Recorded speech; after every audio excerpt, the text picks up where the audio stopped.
Do you feel that you have to yell or repeat something a million times before getting your child to listen to you? Do you feel helpless and frustrated and badly wish that your child is more cooperative? Hi, I'm Grace. Welcome to my channel. In today's video, I'm going to share with you 5 tips to get kids to listen without yelling, nagging, or hitting.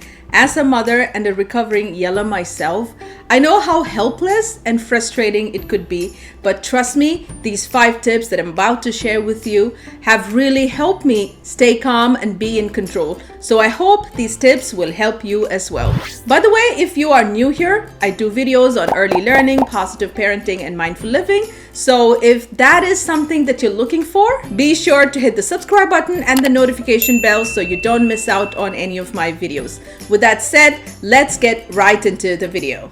Have you ever heard this quote, when you know why you do what you do, even the toughest days become easier? Well, this is so true when it comes to our children not listening to us, because there is always a why behind why they don't listen or cooperate. So instead of simply expecting them to listen to us happily and immediately, even when they are so into their play, which by the way is an unrealistic expectation, it is important that we first find out why our children don't listen to us, because that way it is easier to handle the situation. So the number one reason why children don't listen is because they don't feel connected to us. So what do I mean by feel connected? Well, you see, when we are not in good terms with a friend, chances are we might not do what they want us to. Even if we can do it, we would rather prefer not to, just to let them know that we have our own way. The same is true with kids. When they don't feel connected with us, they will simply tune us out. This is a natural human behavior. But on the other hand, when children feel connected with us, they will have the motivation to listen and cooperate. So how can we help our children feel connected? There are many things that we can do. I will do another video on it soon. But the takeaway from this tip is, if we need connection, it is important that we make sure that our children feel connected with us at all times. Now, the second reason why children don't listen is when we demand instead of make a request. You see, how we ask matters. No one likes to be bossed around. I'm sure we would not like to take orders from a boss who is bossy, who is rude. We would rather leave the company than work for a person like that, right?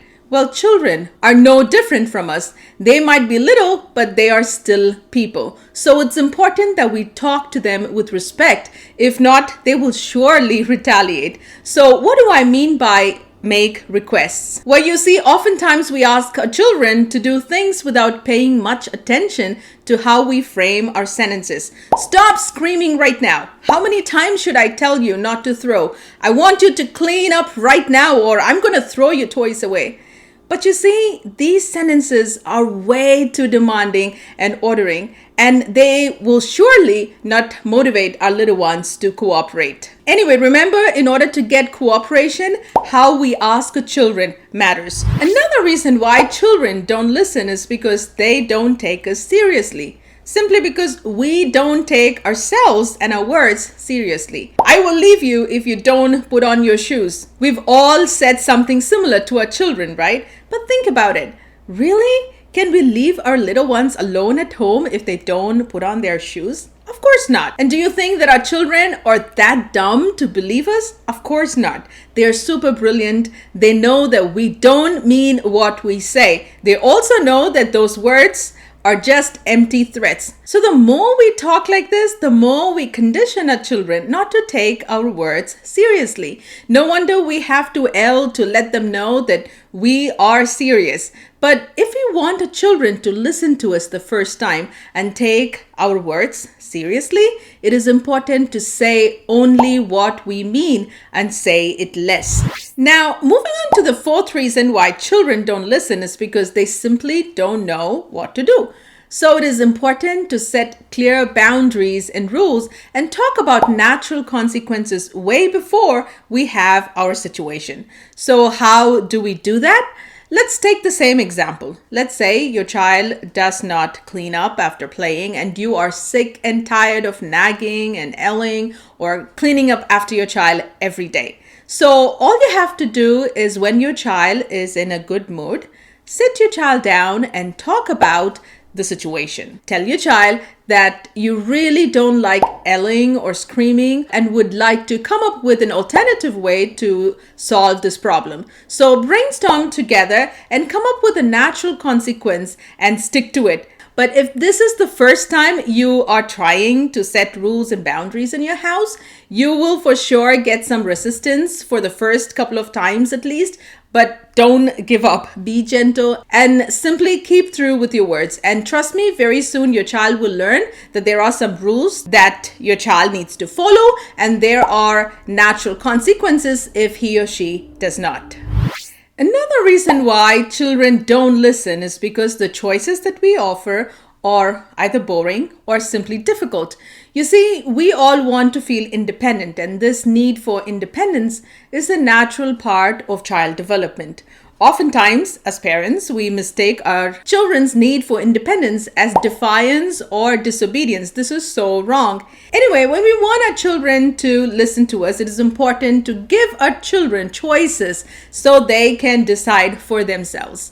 And when it comes to giving choices, it is important that we say something that we are okay with and avoid saying things that we are not okay with. Like, do you want to come with me or not?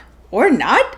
I don't think we would be okay with leaving our kids alone in the park, right? What if our kids say that they want to stay back in the park? You see what I mean? So instead of giving a choice that we are not okay with, how about a phrase like this?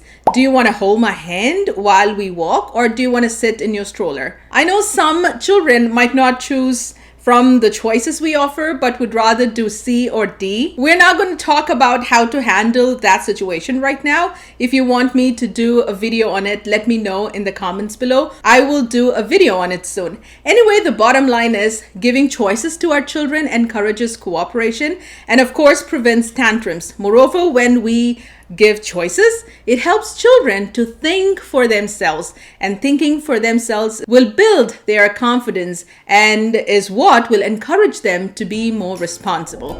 So those are the 5 tips that I wanted to share with you today. But let me tell you, understanding the why behind why our kids don't listen or cooperate is one thing, but understanding why we yell, scream, or hit is a whole another thing. So in my next video in this series, we will talk about how our unconscious beliefs and behaviors are the reason why we end up yelling, screaming, and hitting our kids, and how it is possible to break that generational cycle and move from a place of feeling helpless, hopeless, overwhelmed, and frustrated to a place of calm where we can enjoy our time with our kids. But for now, I hope you found this video useful. If you did, hit that like button and share this video with your friends. And while you wait for the other videos in this series, check out these 2 videos right here. I promise you will find them useful. Once again, thank you for stopping by and thank you for watching my videos. Until next time, take care and don't forget to be a little playful, mindful, and intentional. See you soon.